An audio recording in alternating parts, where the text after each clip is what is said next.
শেষ রাতের দিকে বাংলাদেশ উপকূল অতিক্রম শুরু করবে সুপার সাইক্লোন আম্পান। 10 ফুট পর্যন্ত জলোচ্ছ্বাসের আশঙ্কা, মোকাবেলায় নানা প্রস্তুতি। করোনা সংক্রমণের ঝুঁকি নিয়ে ঈদযাত্রা, ঢাকা না ছাড়ার আহ্বান আইজিপির। বিপণী বিতানে মানা হচ্ছে না সামাজিক দূরত্ব, সড়কে ঝুলল 9 প্রাণ। দেশে নতুন করে করোনা শনাক্ত 1251 জনের, মারা গেল আরও 21 জন। ভ্যাকসিন নিয়ে আশার আলো দেখাচ্ছে মার্কিন কোম্পানি মডার্না। চলতি অর্থ বছরে 10 মাসে এডিপির বাস্তবায়ন অর্ধেকেরও কম। আগামী অর্থ বছরে 2,05,000 কোটি টাকার এডিপির একনেকে অনুমোদিত। আমদানি ও রপ্তানি বাণিজ্যে ভয়াবহ ধস, এপ্রিলে ঋণপত্র খোলার হার কমেছে 75%।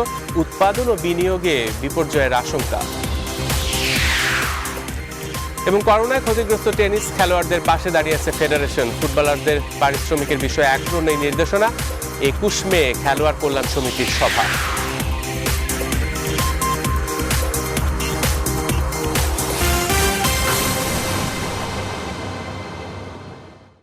রেইনবো অলরাউন্ডার এক্সটেরিয়র পেইন্ট, বাংলাদেশের আবহাওয়া উপযোগী একমাত্র পেইন্ট। স্বাগত নিউজ 24 সংবাদের সঙ্গে আছি সালিজুর চৌধুরী। এতক্ষণ দেখছিলেন সংবাদ শিরোনাম,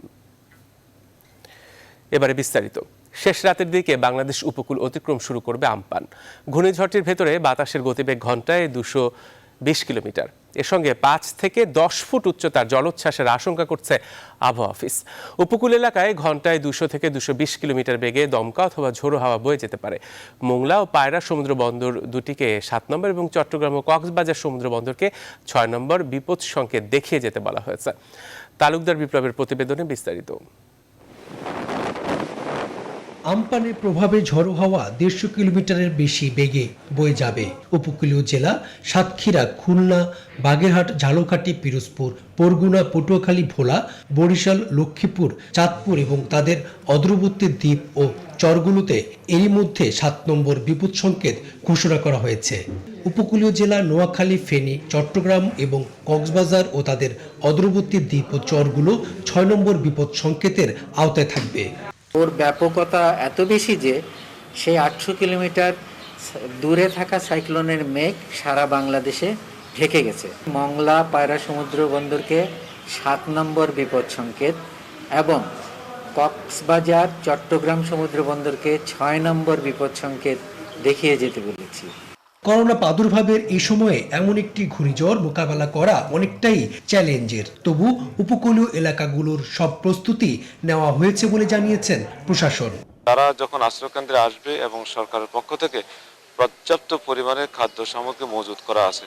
আম্পানের প্রভাবে এখন উত্তাল আচরণ সাগরের। চট্টগ্রামের পতেঙ্গায় বড় ঢেউই এমন প্রমাণ দিচ্ছে। সম্ভাব্য ক্ষতি এড়াতে চট্টগ্রাম বন্দরের বহিরঙ্গনে থাকা জাহাজগুলো সরিয়ে নেওয়া শুরু করেছেন নাবিকরা। ক্ষয়ক্ষতি মোকাবেলায় খুলনায় 349টি আশ্রয়কেন্দ্র খোলা হয়েছে। পাশাপাশি উপকূলের বিভিন্ন এলাকায় সরকারি শিক্ষা প্রতিষ্ঠান খুলে দেওয়া হয়েছে আশ্রয়ের জন্য। এছাড়া উপজেলা পর্যায়ে কন্ট্রোল রুম খুলেছে জেলা প্রশাসন। আমপানের সবচেয়ে বেশি ক্ষতির শিকার হতে পারে বরিশাল বিভাগের উপকূলীয় কয়েকটি জেলা ও চর। এরই মধ্যে ভোলার কুকরিমুকরি, ঢালচর ও মনপুরা অন্যতম। ঝুঁকিপূর্ণ এলাকাগুলো নিচু অঞ্চলে ও বেড়িবাঁধের বাইরে অবস্থানকারী মানুষকে এরই মধ্যে সরে যাওয়ার নির্দেশ দেওয়া হয়েছে। যেহেতু ঘূর্ণিঝড়টি প্রবল বেগে হচ্ছে এবং এই জলোচ্ছ্বাসের সম্ভাবনা প্রবল, সেই জলোচ্ছ্বাস থেকে রক্ষার জন্য আমরা প্রচেষ্টা চালাচ্ছি।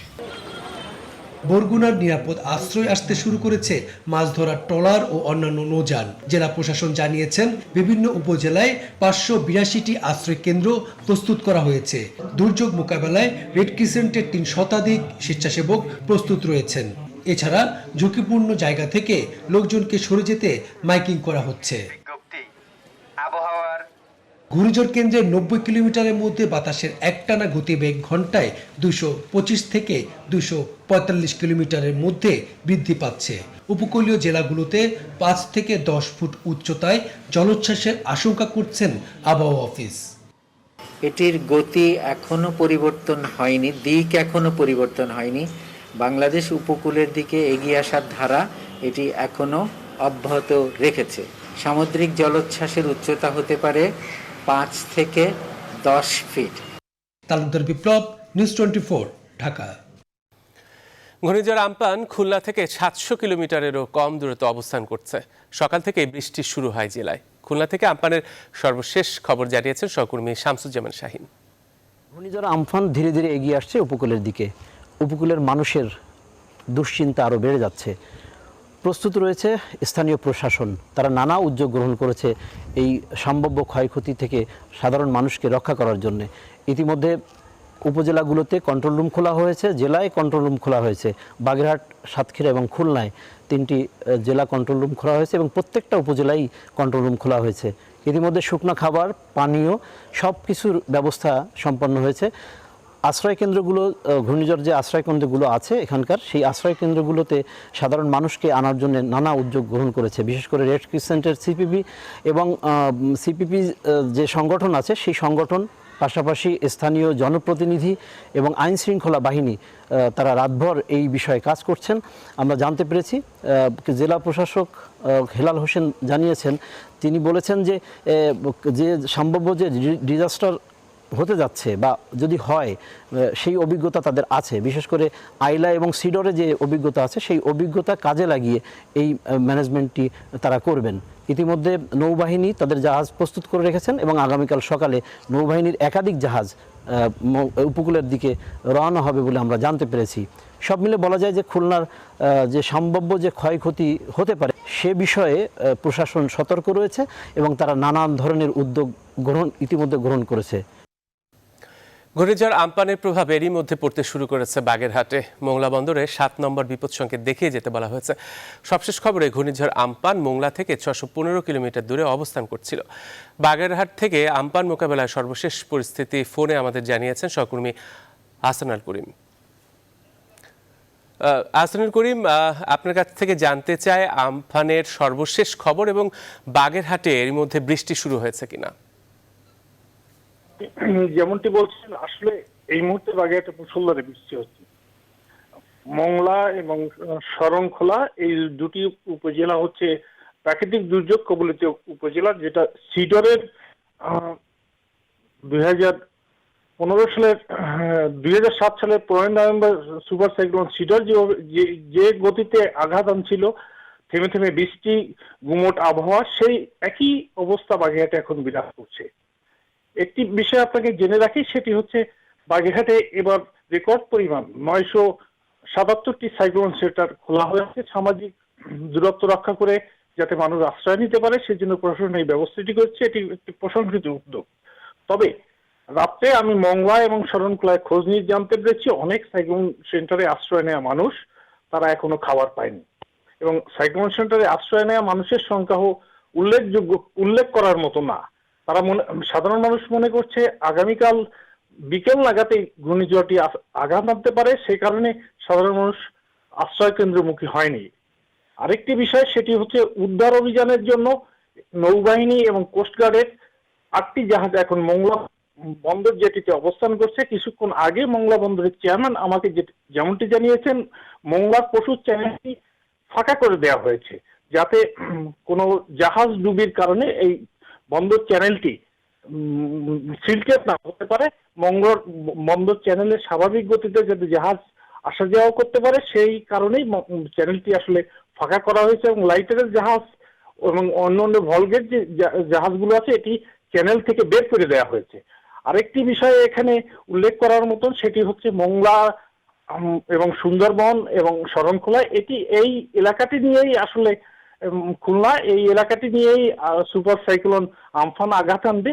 সুন্দরবনের এ পর্যন্ত আমি জানতে পেরেছি, সুন্দরবন বিভাগের কর্মকর্তারা আমাকে জানিয়েছেন, সেটি হচ্ছে সুন্দরবনের 10টি অফিসের ঝুঁকিপূর্ণ 10টি অফিসের কর্মকর্তা এবং কর্মচারীদের ইতিমধ্যে তারা পার্শ্ববর্তী ঝড় সহনীয় অফিসে স্থানান্তরিত করেছে। আরেকটি বিষয়, সেটি হচ্ছে গভীর সমুদ্র থেকে আশ্রয় নেওয়া সুন্দরবনের ভিতরে ছোট ছোট খাল এবং নদীতে প্রায় 2000-এর মতন জেলে এখনো আটকা রয়েছে। সকালে এই সংখ্যাটি ছিল 5000-এর মতন। সুন্দরবন বিভাগের ডিএফও মোহাম্মদ বিলায়েত হোসেন আমাকে সন্ধ্যায় জানিয়েছেন, তারা মাইকিং করে এবং বিভিন্নভাবে চেষ্টা করে তারা ইতিমধ্যে 3000-এর মতন জেলেকে নিরাপদ আশ্রয়ে লোকালয়ে ফিরতে বাধ্য করতে পেরেছেন, কিন্তু তাদের সুন্দরবন বিভাগের দ্রুতগামীর জলযান এবং পর্যাপ্ত তাদের লোকবল না থাকার কারণে ছোট ছোট খালগুলো থেকে নিরাপদ আশ্রয় নেওয়া জেলেদের তারা এখনো বের করতে পারেননি। কারণটি হচ্ছে আপনাকে আরেকটি জিনিস জানিয়ে রাখি, সেটা হচ্ছে সুপার সাইক্লোন সিডরের সময় এভাবেই সুন্দরবনে আশ্রয় নেওয়া অনেক জেলে মারা পড়েছিল। এই বিষয়টি যদি কোস্টগার্ড এবং নৌবাহিনী সম্মিলিতভাবে কালকে সকাল থেকে সুন্দরবনে অভিযান শুরু করে, তবে এই জেলেদের সুন্দরবন থেকে বের করে আনা সম্ভব হবে। এই ছিল জহুর বাগেরহাটের সর্বশেষ পরিস্থিতি। আহসান, আপনাকে অনেক ধন্যবাদ আমাদের সঙ্গে যুক্ত হওয়ার জন্য। টেলিফোনে শেখ আহসানুল করিম আমাদের সঙ্গে যুক্ত হয়েছিলেন। বঙ্গোপসাগরে সৃষ্ট সুপার সাইক্লোন আমপান ভারতের পশ্চিমবঙ্গ ও উড়িষ্যার আরও কাছে চলে এসেছে। মঙ্গলবার ভোরে ঘূর্ণিঝড়টি উড়িষ্যার পারাদ্বীপ থেকে 520 কিলোমিটার দক্ষিণে, দীঘা থেকে 670 কিলোমিটার দক্ষিণ দক্ষিণ পশ্চিমে এবং বাংলাদেশের খেপুপাড়া থেকে 800 কিলোমিটার দক্ষিণ দক্ষিণ পশ্চিমে ছিল বলে জানিয়েছে ভারতীয় সংবাদ মাধ্যম। ভারতের আবহাওয়া অধিদপ্তর পশ্চিমবঙ্গ উত্তর উড়িষ্যায় নতুন করে সাইক্লোন সতর্কতা জারি করেছে। সুপার সাইক্লোন আমপানের সবশেষ খবর কলকাতা থেকে জানিয়েছেন আমাদের সহকর্মী ভাস্কর সর্দার। পশ্চিমবঙ্গের নিরিখে যদি কথাটা বলি, পশ্চিমবঙ্গের নিরিখে কিন্তু বলা হচ্ছে যে অতি প্রবল শক্তি বেগে এই ঝড় কিন্তু পশ্চিমবঙ্গের দিকে এগিয়ে আসছে। যেটা বলা হচ্ছে আবহাওয়াবিদদের মতে যে 2009 সালে যেই সুপার সাইক্লোন এসেছিল আয়লা, সেই আয়লাকে কিন্তু টপকে যেতে পারে এই ঝড়ের দাপট। কলকাতা আবহাওয়া দপ্তর এবং দিল্লির যে মৌসুম ভবন, সেই মৌসুম ভবন দুটি সংস্থা থেকে যেই আবহাওয়া নিয়ে যেটা বলা হয়েছে, শক্তি বাড়িয়ে বঙ্গোপসাগরের মধ্যে আরও শক্তি বেরিয়ে সেই ঝড়টি কিন্তু পশ্চিমবঙ্গের দিকে এগিয়ে আসছে এবং বাংলাদেশ পাশাপাশি কিন্তু বাংলাদেশের দিকেও কিন্তু একই গতিতে এগিয়ে আসছে।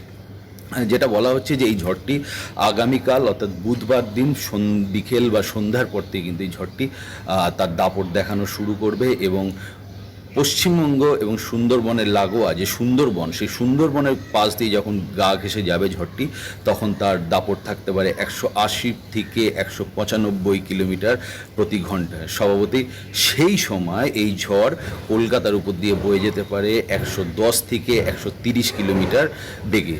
স্বভাবতই কিন্তু সেই জন্য কিন্তু যথেষ্ট উদ্বেগে আছে প্রশাসন। তবে প্রশাসন যে একেবারে হাত গুটিয়েছে তা নয়।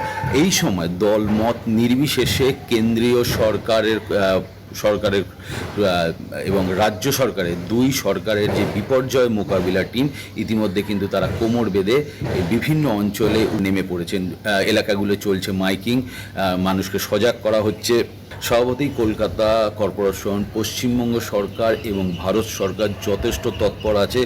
এখন প্রকৃতির সঙ্গে কতটা মোকাবিলা করতে পারে বা প্রকৃতি কী দাপট দেখায় পশ্চিমবঙ্গ এবং কলকাতাকে, সেদিকেই নজর থাকছে। সর্বশেষ কলকাতা থেকে এই আপডেট। সুপার সাইক্লোন আমপান ক্রমেই উপকূলের দিকে ধেয়ে আসছে, তবে চট্টগ্রাম উপকূলে আমপানের প্রভাবে ভারী বর্ষণের আশঙ্কা করছে আবহাওয়া বিশেষজ্ঞরা। ঘূর্ণিঝড়ের কারণে দেশের উপকূলীয় অঞ্চল স্বাভাবিক জোয়ারের চেয়ে 5 থেকে 10 ফুটের বেশি উচ্ছ্বাস প্লাবিত হতে পারে। বৃষ্টিপাত কয়েকদিন পর্যন্ত অব্যাহত থাকতে পারে। প্রবল বর্ষণে পাহাড় ধসের আশঙ্কাও করছেন চট্টগ্রাম আবহাওয়া অধিদপ্তরের উপপরিচালক আসাদুর রহমান।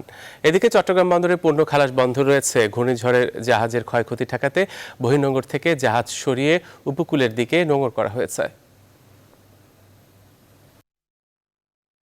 ক্ষয়ক্ষতির পরিমাণ যেটা আমার যদি ডাইরেক্টলি হেড আমি চট্টগ্রাম থেকে না পাই, আমি কিন্তু জলোচ্ছ্বাস পাবো। জলোচ্ছ্বাস তাহলে 5 থেকে 10 ফুট মতো জলোচ্ছ্বাস হয়ে যেতে পারে। এই লবণাক্ত পানি যদি আবার মিঠা পানির সঙ্গে মিশে যায়, তাতে ফসলের একটা বিরাট ক্ষয়ক্ষতি হতে পারে। আর এখানে সবথেকে বড় ক্ষয়ক্ষতি প্রবল বর্ষণের একটা সম্ভাবনা থাকে। অতি বৃষ্টি হলে চট্টগ্রাম একটা ভালনারেবল এলাকা, এখানে পাহাড় ধসের একটা সম্ভাবনা রয়েছে। চট্টগ্রাম, কক্সবাজার এই সমস্ত এলাকায় অনেক পাহাড় আছে। যদি লাগাতার 2-3 দিন প্রবল বর্ষণ হয়, তো সেখানে একটা বড় ধরনের ক্ষয়ক্ষতি হয়ে যাবে।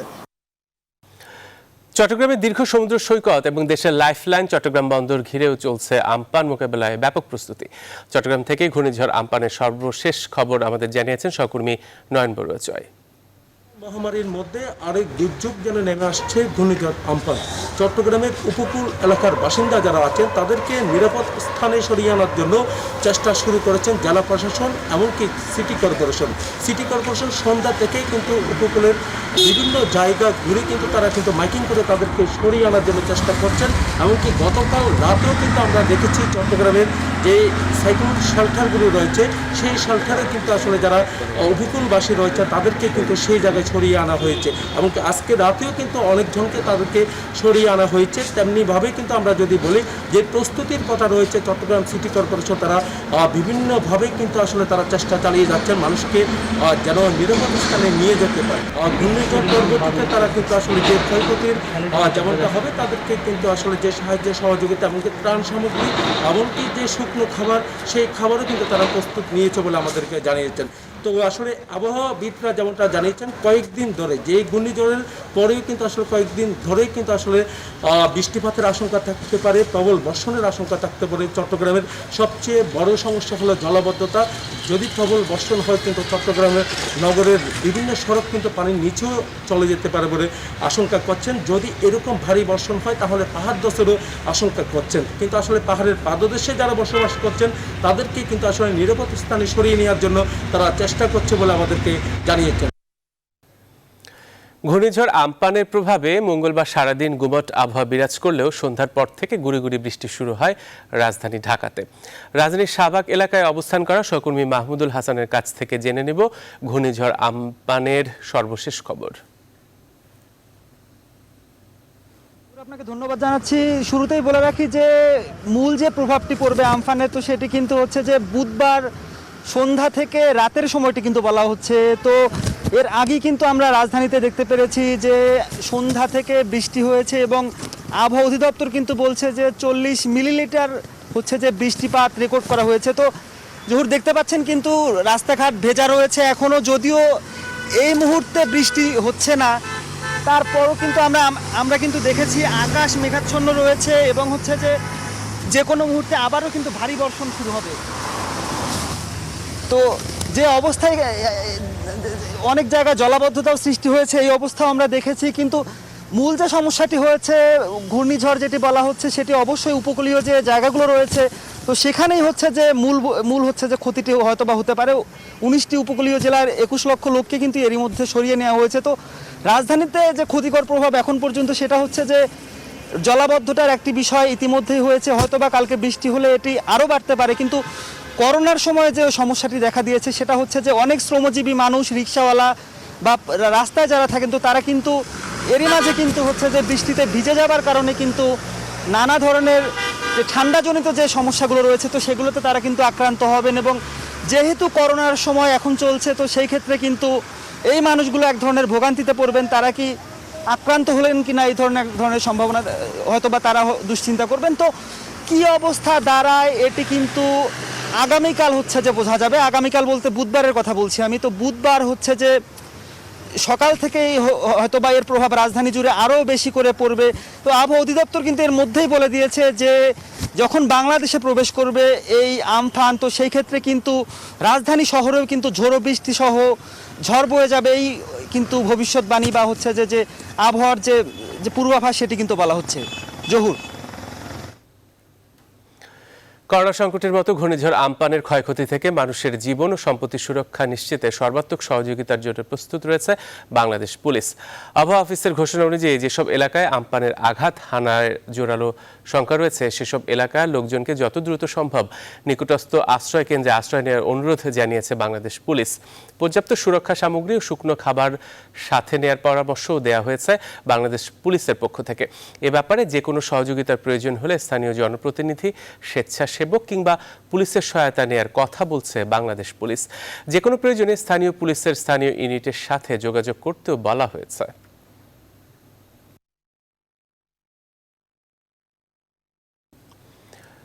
করোনার মহামারীতে দীর্ঘ 21 বছর পর সুপার সাইক্লোন হয়ে আমফান ধেয়ে আসছে চট্টগ্রাম সহ সমুদ্র উপকূলের দিকে। ভয়ানক হয়ে আঘাত হানলে 91 সালের হারিকেনের চেয়েও আরও বেশি ভয়ানক হবে বলছেন আবহাওয়াবিদরা। আমফানের প্রভাবে সাগর উত্তাল হওয়ায় বঙ্গোপসাগরের বহির্নোঙরে চট্টগ্রাম বন্দরে পণ্য খালাস বন্ধ রয়েছে। জারি করা হয়েছে বন্দরের নিজস্ব সতর্ক অ্যালার্টও। ঘূর্ণিঝড় আমফানের মোকাবেলায় সব ধরনের প্রস্তুতি রয়েছে জেলা প্রশাসনের। প্রস্তুত রয়েছে 4000 আশ্রয় কেন্দ্রের পাশাপাশি শুকনো খাবার সহ ত্রাণ সামগ্রীও।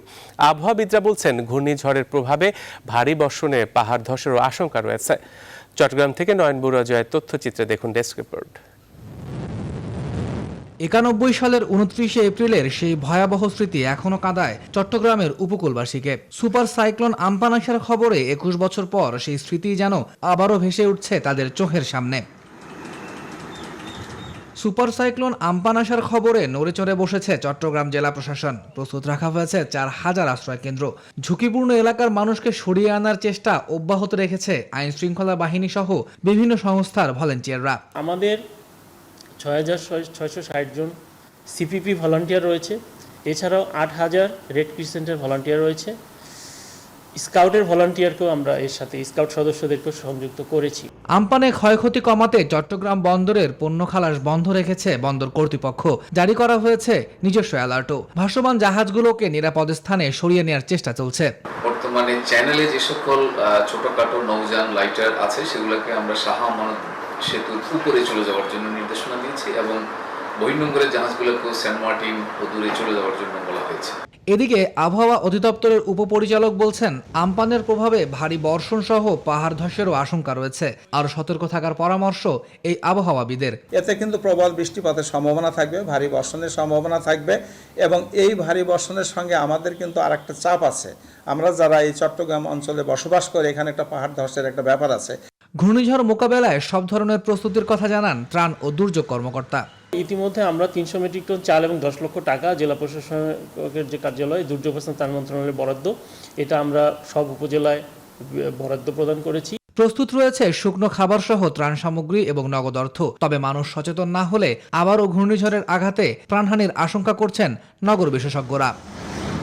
Desk report, news 24। এবারে করোনা মহামারীর প্রসঙ্গ। করোনা সংক্রমণের উচ্চ ঝুঁকি নিয়ে রাজধানী ছাড়ছে হাজার হাজার মানুষ। ঢাকায় প্রবেশ ও বের হওয়াতে আইন শৃঙ্খলা বাহিনীর বিধিনিষেধ থাকা সত্ত্বেও ফেরিঘাটে দেখা গেছে মানুষের ঢল। রাজধানীর প্রবেশ ও বের হওয়ার বিভিন্ন স্পটে চেকপোস্ট বসেও পরিস্থিতি সামাল দিতে হিমশিম খাচ্ছে পুলিশ। এমন পরিস্থিতিতে সরকারি বিধিনিষেধ ও স্বাস্থ্যবিধি মেনে চলার অনুরোধ করেছে পুলিশ মহাপরিদর্শক ডক্টর বেনজির আহমেদ। নাজমুল হুদাকে সঙ্গে নিয়ে আরও জানাচ্ছেন ফখরুল ইসলাম। মঙ্গলবার মাওয়া ফেরিঘাটে ঘরমুখো মানুষের উপচে পড়া ভিড়ের চিত্র এটি। ছবি দেখে কে বলবে বৈশ্বিক মহামারী অদৃশ্য করোনা ভাইরাস সংক্রমণে কাবু পুরো দেশ। যেখানে ঊর্ধ্বমুখী গতিতে ছড়াচ্ছে সংক্রমণ, বাড়ছে আক্রান্তের সারি, মৃত্যুর মিছিল দীর্ঘ থেকে হচ্ছে দীর্ঘতর। আগে থেকেই সরকারের বিধিনিষেধ থাকলেও কোনো কিছুই মানেননি তারা। রাজধানীতে প্রবেশ ও ঢোকার প্রধান সড়কগুলো পুলিশের কঠোর নিয়ন্ত্রণে থাকায় ভিন্ন পথে ঘাটে জড়ো হয়েছেন ঘরমুখো এসব মানুষ। কিছু ফেরি চলছে, এটা আমরা খবরেও দেখছি। ঝুঁকিতে আছি, এটা তো মনে হয় জানি আর কি করবো, তারপর তো যেতে হবে। সোমবার থেকেই ঢাকায় ঢোকা ও বের হওয়া ঠেকাতে মহাসড়কগুলোতে বসানো হয়েছে অনেক চেকপোস্ট। কিন্তু এসবেও যেন ঠেকানো দায় নাছোড়বান্দা মানুষদের। ঝুঁকির কথা স্বীকার করেও সাফাই গাইলেন তারা। মৃত্যু তো ভয় আছে ভাই, তার পেটে ক্ষুধা, তবে মালিক তো ঘর ভাড়া নিচ্ছে। যে ভয়াবহতা আমরা দেখতেছি, কিন্তু ঘরে খাবার পৌঁছে দেখ। এমন বাস্তবতায় করোনা প্রতিরোধে সবার সহযোগিতা চেয়েছে পুলিশ। মঙ্গলবার রাজারবাগ পুলিশ লাইনে এক সংবাদ সম্মেলনে জীবনের ঝুঁকি নিয়ে বাড়ির পথের সবাইকে ফিরে আসার আহ্বান জানিয়েছেন পুলিশ মহাপরিদর্শক। যেখানে সেখানে একত্রিত হয়ে আমাদের যে শক্তি প্রয়োগের প্রবণতা, আমাকে বাড়ি যেতেই হবে, আমি মনে করি যে আমাদের সবার উচিত হবে এই প্রবণতা থেকে বেরিয়ে আসা। সম্মানিত নাগরিকদের বলবো, দয়া করে এই প্রবণতা পরিহার করেন। যেখানে আছেন সেখানেই থাকেন। এটা আপনার জন্য গুরুত্বপূর্ণ, আপনার পরিবারের জন্য গুরুত্বপূর্ণ। ফেরিঘাট বা অন্যান্য জায়গায় বিভিন্ন জায়গায় যারা জমায়েত হয়েছেন, জড়ো হয়েছেন, তারা ঢাকায় যেখানে ছিলেন সেখানে ফিরে আসেন। দরকার হলে ফিরে আসার ব্যবস্থা পুলিশ করবে। এ সময় নিজের এবং পরিবারের জন্যই সরকারের বিধিনিষেধ ও স্বাস্থ্যবিধি মেনে চলতে সবাইকে অনুরোধ করেন পুলিশ প্রধান।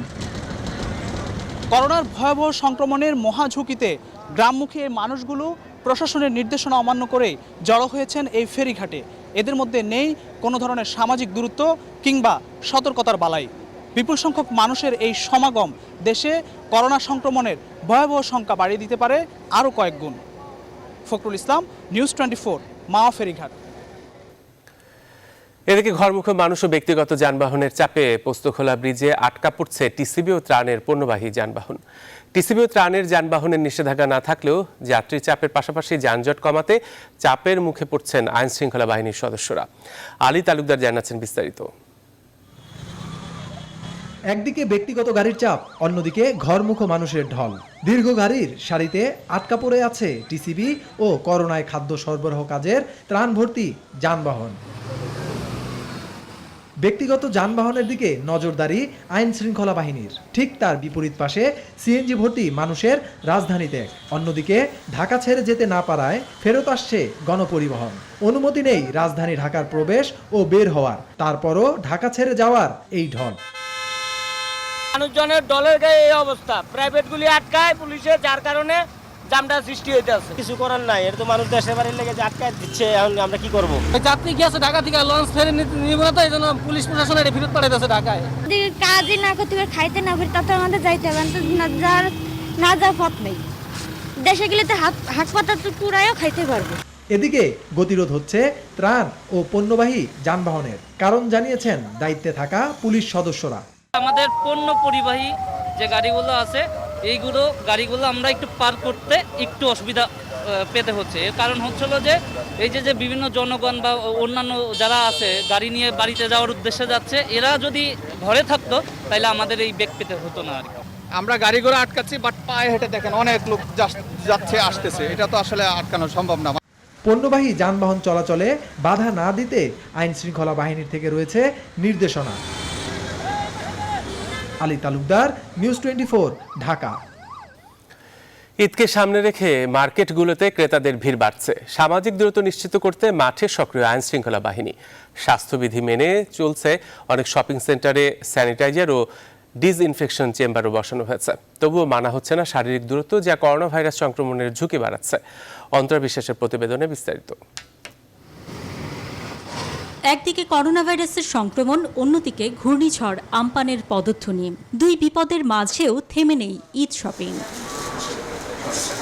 অনেকেই কেনাকাটা করছেন পরিবারের সব সদস্যের জন্য, আবার অনেকে একজনের জন্য কিনছেন একাধিক পোশাকও। বিভিন্ন শ্রেণী পেশার মানুষ কেনাকাটা করতে দোকানগুলোতে ভিড় জমাচ্ছেন।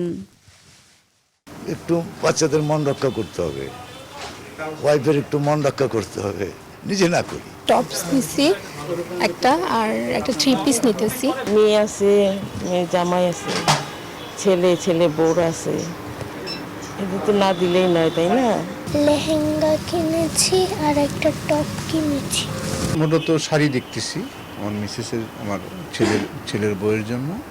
কিছু দোকানে জীবাণুনাশক দিয়ে জুতা পরিষ্কার করে ভেতরে প্রবেশ করতে হচ্ছে।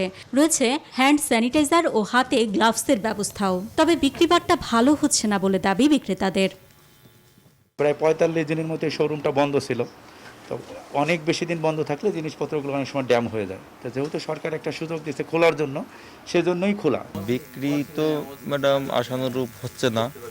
আর ঈদের কালেকশন বলতে আমরা 2.5 মাস আগে বৈশাখ ঈদ উপলক্ষে কিছু কালেকশন করে রাখছিলাম, সেগুলি দিয়ে চালাচ্ছি। আমাদের এখানে ভিআইপি কাস্টমার পার্সেন্টটাই বেশি, কিন্তু আমাদের এখানে কাস্টমার কম। মানে খুইলে আমাদের এখন লাভ হয়েছে, মানে স্টাফের বেতনটা দিতে পারবো, এটাই আমাদের ইয়ার। তাও সব মাসে দিতে পারবো কিনা সন্দেহ আছে। উচ্চবিত্ত তারা মোটামুটি ঘর থেকেই বের হয় না। যারা একটু মধ্যবিত্ত, একান্ত জরুরি কেনাকাটা, কাউকে গিফট দিবে, ফ্যামিলির বাচ্চাদের জন্য কিছু কেনাকাটা, এরাই বের হয়। সামাজিক দূরত্ব মানতে দেখা যায় না অনেক দোকানেই। যদিও সামাজিক দূরত্ব নিশ্চিত করতে সড়কে সক্রিয় রয়েছে আইন শৃঙ্খলা বাহিনী। অন্তরা বিশ্বাস, নিউজ 24, ঢাকা। মঙ্গলবার সারা দেশে পৃথক সড়ক দুর্ঘটনায় 9 জন মারা গেছেন এবং আহত হয়েছেন কমপক্ষে 20 জন। সিরাজগঞ্জে সয়াবিন তেল বোঝাই ট্রাক খাদে পড়ে স্বামী স্ত্রী সহ 3 জন নিহত ও 3 জন আহত হয়েছেন। মঙ্গলবার ভোরে ঢাকা বগুড়া মহাসড়কের নলকা ব্রিজের পশ্চিম পাশে ট্রাকের চালক নিয়ন্ত্রণ হারালে এই হতাহতের ঘটনা ঘটে। এছাড়া মৌলভীবাজারের রাজনগরে মাইক্রোবাস খাদে পড়ে 2 জন নিহত ও 9 জন আহত হয়েছেন। নাটোরের সিংড়ায় ট্রাক সিএনজি সংঘর্ষে 1 জন, রাছে চারঘাটে 2 ট্রাকের মুখোমুখি সংঘর্ষে 1 জন, গাজীপুরের শ্রীপুরে কাভার্ড ভ্যান চাপায় 1 পথচারী নারী এবং যশোরের চৌগাছায় সড়ক দুর্ঘটনায় 1 জন নিহত হয়েছেন। এসব ঘটনায় আহত হয়েছেন কমপক্ষে 20 জন। এবার দেশের করোনা পরিস্থিতির খবর। দেশে নতুন করে করোনা ভাইরাসে আক্রান্ত হয়েছেন আরও 1251 জন। গত 24 ঘন্টায় করোনা ঝরে গেল আরও 21 প্রাণ। আর নতুন করে সুস্থ হয়ে বাড়ি ফিরেছেন আরও 408 জন। মঙ্গলবার দুপুরে দেশে করোনা ভাইরাস পরিস্থিতি নিয়ে অনলাইন ব্রিফিংয়ে এসব তথ্য জানান স্বাস্থ্য অধিদপ্তরের অতিরিক্ত মহাপরিচালক অধ্যাপক ডাক্তার নাসিমা সুলতানা। তিনি জানান এ পর্যন্ত মোট আক্রান্ত হয়েছেন 25,121 জন এবং মোট মৃত্যু 370 জন। গত 24 ঘন্টায় নমুনা পরীক্ষা হয়েছে 8,449টি। করোনা প্রতিরোধে বরাবরের মতো স্বাস্থ্যবিধি ও সামাজিক দূরত্ব কঠোরভাবে মেনে চলার আহ্বান জানিয়েছেন ডাক্তার নাসিমা। 24 ঘন্টায় নমুনা পরীক্ষা 9,091টি, নমুনা পরীক্ষা হয়েছে 8,449টি। আমি আবার বলছি, নমুনা সংগ্রহ হয়েছে 9,091টি এবং পরীক্ষা হয়েছে 8,449টি। এ পর্যন্ত নমুনা পরীক্ষা হয়েছে 1,93,645টি।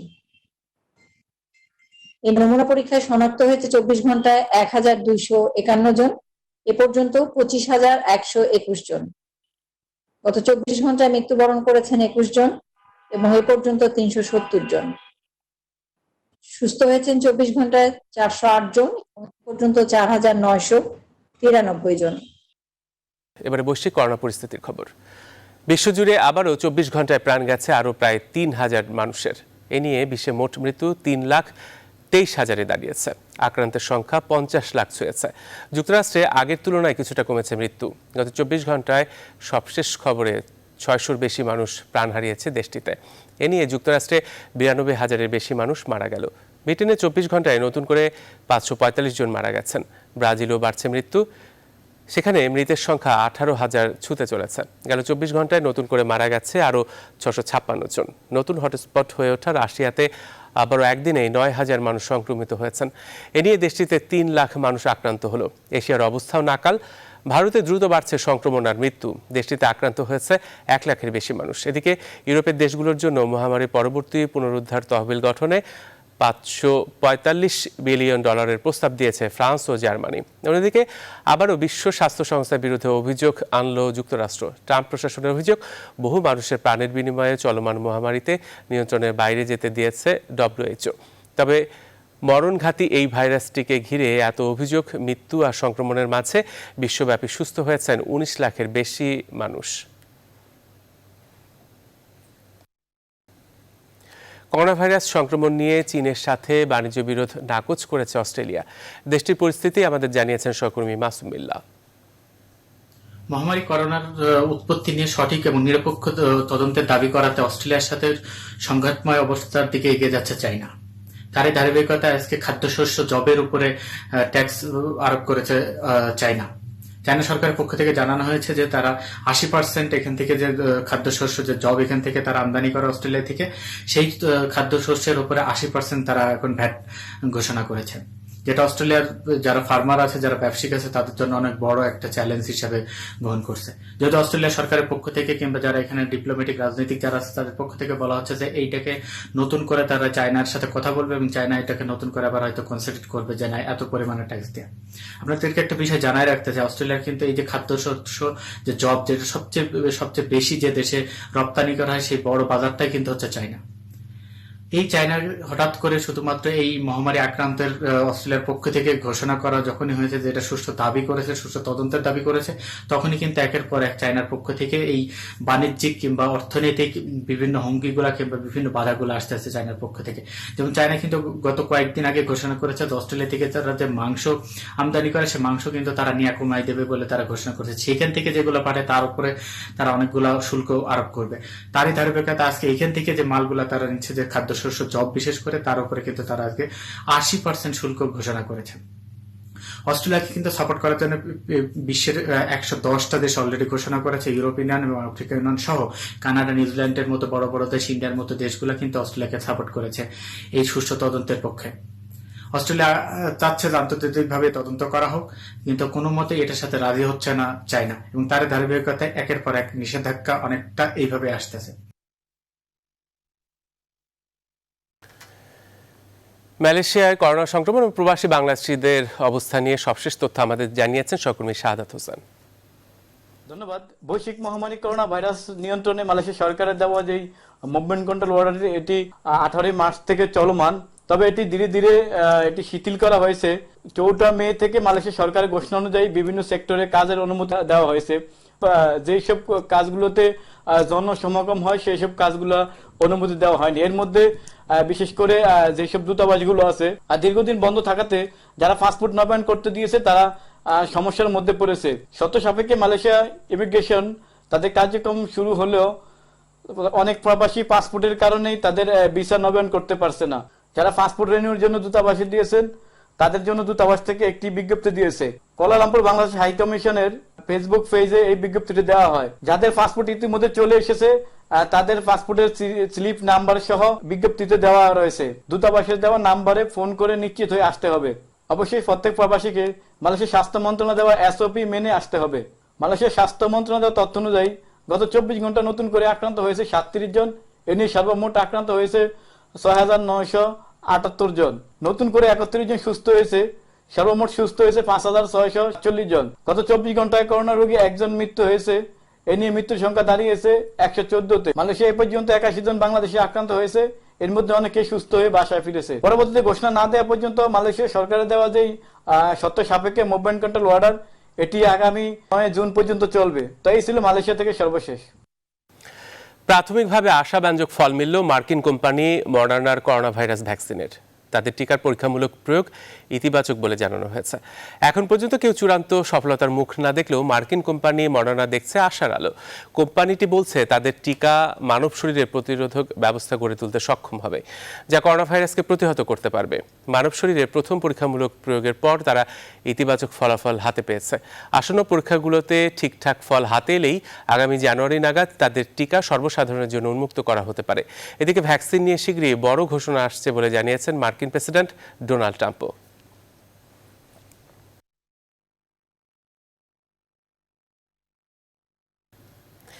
সুইজারল্যান্ডে লকডাউন শিথিল করে দেয়া হয়েছে অনেকটাই। সহকর্মী বাকিউল্লাহ খান জানিয়েছেন সুইজারল্যান্ডের সর্বশেষ অবস্থা।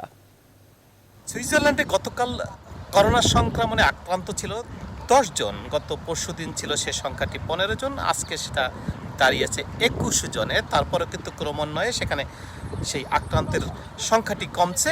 এটি একটি স্বস্তিদায়ক খবর। সুইজারল্যান্ডে কিন্তু মাস্ক পরিধান করার বিষয়টি বাধ্যতামূলক করা হয়নি। তবে সুইজারল্যান্ডের জুরিকের সেই পরিবহন বিভাগ থেকে আজকে ট্রামগুলোতে মাস্ক বিতরণ করতে দেখা গেছে এবং আগামী এক সপ্তাহে তারা 50,000 মাস্ক সাধারণ যাত্রীদের মাঝে বিতরণ করার একটি কর্মসূচি তারা গ্রহণ করেছে। সেক্ষেত্রে সবাইকে আসলে মাস্ক পরতে উদ্বুদ্ধ করার জন্যই তারা এই কাজটি করছেন। Prevention. Yes. It's from yesterday for the next days. Das sind im Prinzip so Einwegmasken. Dürfen ja nicht jeder. Aber gebe ich Ihnen gern. Voilà. I are here for 2 hours. Yes. 500 masks I give to people. প্রবাসী বাংলাদেশিদের মধ্যে একজন কিন্তু এই মুহূর্তে করোনায় আক্রান্ত হয়ে হাসপাতালে ভর্তি আছেন। অন্যান্য রোগের সাথে করোনা সংযুক্ত হওয়ার কারণে তার শারীরিক অবস্থার অবনতি কিছুটা ঘটেছিল। তাকে কৃত্রিম শ্বাস প্রশ্বাস দিয়ে রাখা হয়েছিল, মাঝখানে সরিয়ে নিল, আবার আসলে তাকে সেই কৃত্রিম শ্বাস প্রশ্বাস দিয়ে রাখা হয়েছে। তার শারীরিক অবস্থা ভালো। লকডাউন শিথিলতায় সুইজারল্যান্ডের সেই তৃতীয় পর্যায়ে এখানকার বিশ্ববিদ্যালয়গুলো খুলছে। এখানে সেই সুইমিং পুল, বোটানিক্যাল গার্ডেন এবং চিড়িয়াখানাগুলো তখন খুলবে এবং তখনই আসলে খুলতে যাচ্ছে এখানকার সেই ধর্মীয় প্রতিষ্ঠানগুলো, গির্জা, মসজিদ, মন্দির এবং অন্যান্য উপাসনালয়গুলো। তবে আগামীতে যেহেতু সেই খ্রিস্টানদের আউফাত, মুসলমানদের সেই ঈদের জামাতটি সামনে রয়েছে, এক্ষেত্রে কিন্তু প্রশ্ন এসেছে আসলে এই সময়ের মধ্যে তাদেরকে আসলে সেই ধর্মীয় কার্যকলাপ করার সুযোগ আসলে দেয়া হবে কি না। গত সপ্তাহে এখানে লকডাউনের শিথিলতায় বার, রেস্টুরেন্ট, স্কুল, দোকানপাটগুলো খুলে দেওয়ার পরে কিন্তু এখানে জনজীবন অনেকটা 80 ভাগেই সেই স্বাভাবিক অবস্থায় ফিরে এসেছে। এখানকার সেই বর্ডার ব্যবস্থাও কিন্তু শর্ত সাপেক্ষে খুলে দেওয়া হয়েছে। তারপরও কিন্তু প্রতিদিনেই সুইজারল্যান্ডের নাগরিকরা ওপারে বাজার করতে গিয়ে সেখানে জরিমানা গুনছেন। এই ছিল সুইজারল্যান্ড থেকে করোনা পরিস্থিতি নিয়ে আজকের সর্বশেষ আপডেট। মানবতার উজ্জ্বল দৃষ্টান্ত দেখালো ইতালি। করোনাকালে বিশ্বের বিভিন্ন দেশে যখন বৈধ অবৈধ অধিবাসীদের গণহারে নিজ দেশে পাঠাচ্ছে, ঠিক তখনই ইতালি ঘোষণা দিল অবৈধদের বৈধতার ঘোষণা। এতে ইতালিতে বসবাসরত কয়েক হাজার অবৈধ বাংলাদেশের কপাল খুলেছে। ইতালি থেকে রিয়াজ হোসেনের পাঠানো তথ্যচিত্রে দেখুন ডেস্ক রিপোর্ট। ইতালিতে অবৈধ অভিবাসী শ্রমিকদের ভাগ্যের চাকা শর্ত সাপেক্ষে খুলছে দুটি সুনির্দিষ্ট ক্যাটাগরিতে। প্রথমত, যারা চলতি বছরের 8 মার্চের পূর্বে ইতালিতে এসেছে এবং কৃষিকাজ ও বাসাবাড়ির ডোমেস্টিক কাজে নিয়োজিত রয়েছেন, কারণ তারাই বৈধ হবার সুযোগ পাবেন। এক্ষেত্রে 1 জুন থেকে 15 জুলাইয়ের মধ্যে অবৈধ অভিবাসীদের বৈধতার জন্য আবেদন করতে পারবেন। যারা জাহাজে করে গত 5-7 বছরে শিপে করে লিবিয়া থেকে এসেছেন, এর বেশিরভাগ লোকই রাজনৈতিক আশ্রয়ের আওতায় আছে। তো যারা রাজনৈতিক আশ্রয়ের আওতায় আছে তারা আবেদন করবে। আমরা যারা অবৈধভাবে ইতালিতে বসবাস করছি, বিশেষ করে আমি অত্যন্ত আনন্দিত, কারণ এই কাগজ যদি পাই, বৈধ হই, তাহলে আমি দেশে যেতে পারবো এবং বিভিন্ন সুযোগ সুবিধা ইতালিতে পাবো। বৈধতা হলে সবার জন্য সুযোগ সুবিধা হবে, কন্ট্রাক্টে কাজ করতে পারবে, কন্ট্রাক্টে কাজ হলে কেউ নেরু কাজ করতে পারবে না। কাজের মালিকদের উপযুক্ত প্রমাণসহ সরকারি ট্যাক্স 400 ইউরো জমা দিতে হবে। যাদের থাকার পারমিট 2019 সালের 31 অক্টোবরের পর নবায়ন হয়নি, তারাও এই আওতায় আসবে। চন্দ্রা, নিউজ 24। স্পেনের কাতালোনিয়া এলাকায় রয়েছেন প্রবাসী সাংবাদিক ইসমাইল হোসেন রায়হান। বার্সেলোনা থেকে করোনা পরিস্থিতির সর্বশেষ খবর জানিয়েছেন তিনি। দিন দিন কিন্তু কমে আসছে আক্রান্তের সংখ্যা এবং মৃত্যুর সংখ্যা। তবে বাংলাদেশি আক্রান্তের সংখ্যা কিছুটা বৃদ্ধি পেয়েছে। 450 জনের মতো ইতিমধ্যে আক্রান্ত হয়েছে এই কোভিড-19 এবং 3 জনের মৃত্যুবরণ হয়েছে এই করোনা ভাইরাসে বাংলাদেশিরা। এবং আমরা যার দেখতে পাচ্ছি যে করোনা ভাইরাসের জন্য যে জরুরি অবস্থা বা লকডাউন জারি করেছে সরকার, সেটির বিপক্ষে কিন্তু দেশটিতে জনগণ রাস্তায় নেমে বিক্ষোভ করেছে এবং তারা বলেছে যে এই করোনা ভাইরাস থেকেও মহামারী আকার ধারণ করবে এই পরবর্তী সময় যেটি, সেটির জন্য কিন্তু সরকারকেই তারা দায়ী করছেন। এবং সরকার চাচ্ছেন যে লকডাউনটি ঘোষণা করেছে 5ম ধাপে, সেটি আরো বৃদ্ধি করে 1 মাস, 15 দিনের থেকে বৃদ্ধি করে 1 মাস সময় তারা নিতে যাচ্ছেন। জুন মাসের শেষ পর্যন্ত এই লকডাউন তারা রাখতে চান। এবং কি এই লকডাউন যদি তারা প্রথম থেকে না রাখতেন, তাহলে সরকার প্রধান মনে করছেন যে 3 লক্ষ ছাড়িয়ে যেত এই মৃত্যুর সংখ্যা। তাই তিনি ভাবছেন যে তিনি যে পথেই হাঁটছেন সেটির বিকল্প অন্য কোনো রাস্তা নেই। এবং জনগণ বলছে যে যদি এভাবে লকডাউন চলতেই থাকে, তাহলে হয়তোবা প্রায় 4,70,00,000 মানুষের যেই আয়ের উৎস সেটি অনেকটাই থেমে যাবে। ইতিমধ্যে 200 বছরেরও বেশি সময় পর্যন্ত এই স্পেনকে যে ভোগান্তি বা অর্থনৈতিকভাবে যে ধস দেখতে হয়নি, সেটি কিন্তু ইতিমধ্যে দেখতে হচ্ছে। প্রায় 1 লক্ষর মতো বেকার হয়ে পড়েছে এবং প্রবাসী যারা বাংলাদেশিরা আছে, ক্ষুদ্র ব্যবসায়ী আছে, তাদের কিন্তু অনেকেরই ব্যবসা প্রতিষ্ঠান বন্ধ করার মতো অবস্থা। এবং প্রতিদিনই বাড়ছে বেকারত্ব, বাড়ছে মানুষের হতাশা। সাহায্যের জন্য যে তালিকা সেটি কিন্তু প্রতিদিন লম্বা হচ্ছে। মধ্যপ্রাচ্যের দেশ ইরানে করোনা পরিস্থিতির সর্বশেষ খবর জানিয়েছেন প্রবাসী চিকিৎসক কামরুজ্জামান নাবিল। ইরানে করোনা ভাইরাসের সর্বশেষ আপডেট হচ্ছে, ইরানে এই মুহূর্তে আমরা করোনা ভাইরাসের দ্বিতীয় পিক অতিবাহিত করছি। ইরানের গবেষকরা মনে করছেন দ্বিতীয় পিক প্রথম পিকের মতো তেমন একটি ভয়ঙ্কর হবে না। এদিকে এই অবস্থায় করোনা ভাইরাসে আক্রান্তের সংখ্যা বাড়লেও মৃতের সংখ্যা কিন্তু অনেকটা স্থিতিশীল রয়েছে। গত 24 ঘন্টা আক্রান্তের সংখ্যা ছিল 2111 জন এবং মৃতের সংখ্যা ছিল 62 জন। এদিকে করোনা আক্রান্তদের চিকিৎসা দিতে গিয়ে 107 জন ডাক্তার এবং নার্স মারা গেছেন। এদিকে ইরানে ঈদুল ফিতরের পরেই 26শে মে থেকে মেডিকেল বিশ্ববিদ্যালয় এবং অন্যান্য শিক্ষা প্রতিষ্ঠানগুলো খুলে দেবার কথা থাকলেও করোনা ভাইরাসের প্রকোপ আশাব্যঞ্জক হিসাবে না কমায় সেটি 5 জুন পর্যন্ত বন্ধ থাকবে বলে জানানো হয়েছে। আবারও দেশের খবর।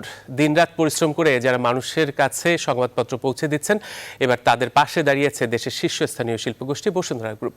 সংবাদপত্র বিক্রেতাদের 4টি সংগঠনের জন্য 20 লাখ টাকা অনুদান দিয়েছে বসুন্ধরা গ্রুপ।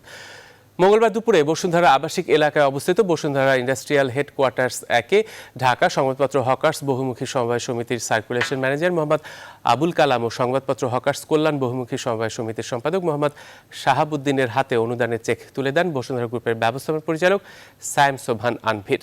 বিস্তারিত আশিকুর রহমান শ্রাবণের প্রতিবেদনে। কাকডাকা ভোরে শত প্রতিকূলতা পেরিয়ে মানুষের ঘরে ঘরে ছাপা কাগজের সংবাদপত্র পৌঁছে দেন হকাররা।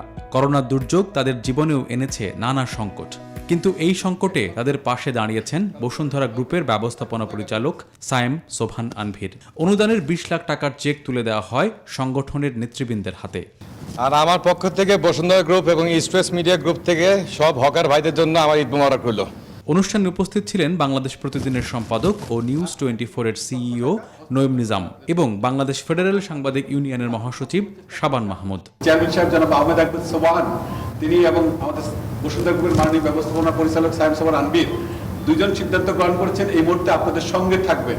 আমাদের যারা মাঠের হকার্স, মাঠে যারা কাজ করে মানুষের বাসায় কষ্ট করে এই দুঃসময় পত্রিকাটা ঘরে ঘরে পৌঁছে দিচ্ছে, তাদের পাশেই বসুন্ধরা গ্রুপ দাঁড়াবে। এই দুর্দিনে তাদের পাশে দাঁড়ানোর কারণে বসুন্ধরা গ্রুপকে ধন্যবাদ জানান হকার্স সংগঠনের নেতারা। আমরা তাদের এই অনুদানের জন্য কৃতজ্ঞ। সকল সংগঠনের পক্ষ থেকে, সকল হকার ভাইদের পক্ষ থেকে অভিনন্দন জানাচ্ছি। আপনারা যে পাশে আছেন আপনাদেরকে অন্তর থেকে ধন্যবাদ। বাংলাদেশ এজেন্ট অ্যাসোসিয়েশনের পক্ষ থেকে বসুন্ধরা গ্রুপকে অসংখ্য ধন্যবাদ এবং অভিনন্দন জানাচ্ছি। এছাড়া বিভিন্ন দুর্যোগে সংবাদপত্র হকারদের পাশে ছিল বসুন্ধরা গ্রুপ। করোনা সংকট শুরুর দিকে জীবনের ঝুঁকি নিয়ে যারা বাড়ি বাড়ি সংবাদপত্র পৌঁছে দিচ্ছেন এমন 2000 হকারদের খাদ্য সহায়তা দেওয়া হয়। এছাড়া বিভিন্ন সংকটে সংবাদপত্র হকার্সদের আর্থিক সহায়তাও করে আসছে বসুন্ধরা গ্রুপ। আশিকুর রহমান শ্রাবণ, নিউজ 24, ঢাকা। করোনা প্রাদুর্ভাবের কারণে কর্মহীন অসহায় মানুষের মাঝে ইফতার বিতরণ করেছে সেনাবাহিনী।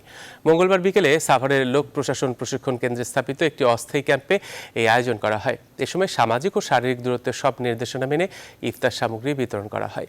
শতাধিক দুস্থ পরিবার এই সেবা পায়।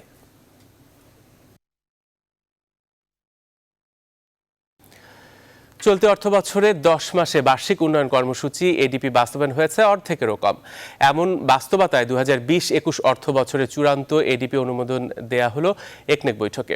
আগামী অর্থ বছরের জন্য 2,05,000 কোটি টাকার এডিপিতে প্রকল্প রাখা হয়েছে 1584টি, যেখানে খাতভিত্তিক সর্বোচ্চ বরাদ্দ পেয়েছে পরিবহন, আর মোট বরাদ্দে 6.6% রাখা হয়েছে স্বাস্থ্য ও পরিবার কল্যাণে। বাংলাদেশ বিমান বাহিনীতে যুক্তরাষ্ট্রে তৈরি C-130J পরিবহন বিমান আনা হয়েছে। মঙ্গলবার বিমান বাহিনীর ঘাঁটি বঙ্গবন্ধুতে এটি অবতরণ করে। C-130J পরিবহন বিমান অত্যাধুনিক এভিওনিক্স ও উন্নত প্রযুক্তি সম্পন্ন পরিবহন বিমান, যা মালামাল ও সৈন্য পরিবহন সহ দেশ এবং বিদেশে মানবিক সহায়তা কার্যক্রম এবং জাতিসংঘ শান্তিরক্ষা মিশনে ব্যবহৃত হবে। এর ফলে বিমান বাহিনীর পরিবহন সক্ষমতা বৃদ্ধি পাবে। এ সময় উপস্থিত ছিলেন বাংলাদেশ বিমান বাহিনীর প্রধান air chief marshal Masihuzzaman Serniabat, সহকারী বিমান বাহিনী প্রধান air vice marshal Mohammad Abul Bashar এবং বাংলাদেশে নিযুক্ত যুক্তরাজ্যের হাইকমিশনার রবার্ট চ্যাটারটন ডিকসন।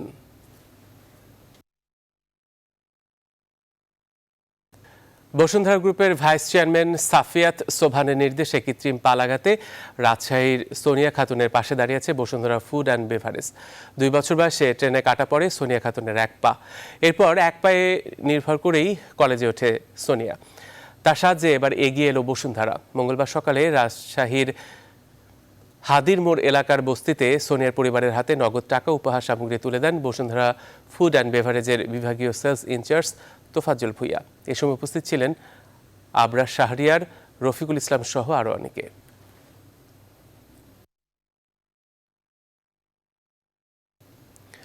এবারে জানাবো ফার্স্ট সিকিউরিটি ইসলামী ব্যাংক অর্থ বাণিজ্যের সংবাদ।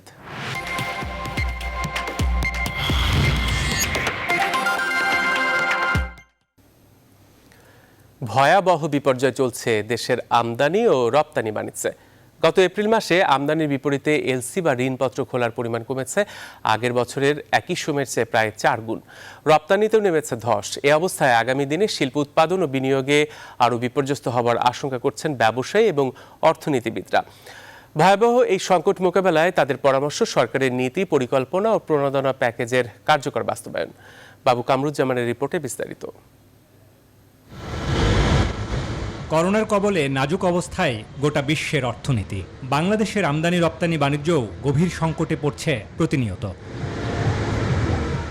বাংলাদেশ ব্যাংকের হিসাব বলছে এপ্রিল মাসে বিভিন্ন পণ্য আমদানির জন্য মাত্র $160 কোটি ঋণপত্র বা এলসি খুলেছেন ব্যবসায়ীরা, যা গেল বছরের এপ্রিলের তুলনায় কমেছে 268%। মার্চেও যা কমেছে প্রায় একই হারে। অর্থনীতি বিশ্লেষক ও ব্যবসায়ীরা বলছেন আমদানি কমে যাওয়া অর্থনীতির জন্য বিপদ সংকেত, যার প্রভাব পড়বে বিনিয়োগ ও কর্মসংস্থানের ওপরও। সামনের দিনগুলোতেও, সামনের মাসগুলোতেও এরকম নেতিবাচক প্রবৃদ্ধির আমদানি বাণিজ্যের ক্ষেত্রেও থাকার একটা আশঙ্কা রয়েছে। এটা সামগ্রিকভাবে আমাদের ব্যক্তি খাতে বিনিয়োগের জন্য আমি মনে করি খুবই একটা নেতিবাচক বিষয়। বহুমাত্রিক সমস্যার সৃষ্টি হবে, যেমন কর্মসংস্থান ক্ষতিগ্রস্ত হবে, উৎপাদন ক্ষতিগ্রস্ত হবে, মানুষের জীবনযাত্রা বহন করা অনেক ক্ষেত্রে কষ্ট হয়ে পড়বে, বিশেষ করে নিম্নবিত্তের লোকজন। রপ্তানিতে ধস নামায় পোশাক শিল্পের কাঁচামাল, ক্যাপিটাল মেশিনারির মতো যন্ত্রপাতি আমদানিতে প্রায় কোনো এলসি খোলা হয়নি করোনার এই সময়ে। এ অবস্থায় অনিশ্চয়তার পাল্লা ভারী হলেও আর্থিক সংকট কাটাতে বিশ্লেষকরা বলছেন কিছুটা সম্ভাবনা তৈরি করতে পারে সরকারের ঘোষিত প্রণোদনা প্যাকেজ ও নীতি পরিকল্পনার কার্যকর বাস্তবায়ন। যে স্টিমুলাস প্যাকেজটা ঘোষণা করা হয়েছে বেশ একটা বড় পরিমাণে, এই স্টিমুলাস প্যাকেজের কার্যকরী একটা ইমপ্লিমেন্টেশন দরকার, এফেক্টিভ ইমপ্লিমেন্টেশন দরকার। কারণ এই স্টিমুলাস প্যাকেজের এফেক্টিভ ইমপ্লিমেন্টেশনের মাধ্যমে কিন্তু আমরা ব্যক্তি খাতে বিনিয়োগকে উৎসাহিত করতে পারব। অর্থনীতি আজকে বিপর্যস্ত অবস্থায় চলে এসছে, আমদানি রপ্তানি উল্লেখযোগ্য হারে কমে গেছে, আর রপ্তানি কমে গেলে আমাদের বৈদেশিক মুদ্রার উপরে একটা বিরাট প্রভাব ফেলছে। কেন্দ্রীয় ব্যাংকের হিসাবে অর্থবছরের প্রথম 7 মাসে $32 বিলিয়ন পণ্য আমদানি করেছে বাংলাদেশ, যা গেল অর্থবছরের একই সময়ের চেয়ে প্রায় 5% কম। বাবু কামরুজ্জামান, নিউজ 24, ঢাকা। নিউজ 24 সংবাদ শেষ করব শিরোনামগুলো আরও একবার জানিয়ে।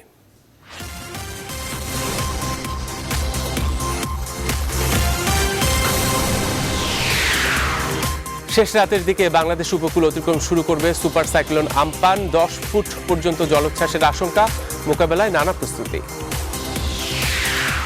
করোনা সংক্রমণের ঝুঁকি নিয়ে ঈদ যাত্রা, ঢাকা না ছাড়ার আহ্বান আইজিপির। বিপণী বিতানে মানা হচ্ছে না সামাজিক দূরত্ব, সড়কে ঝরল 9 প্রাণ।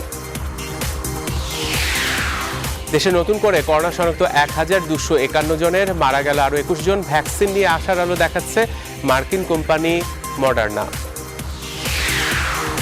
চলতি অর্থবছরে 10 মাসে এডিপি বাস্তবায়ন অর্ধেকেরও কম। আগামী অর্থবছরে 2,05,000 কোটি টাকার এডিপি একনেকে অনুমোদিত।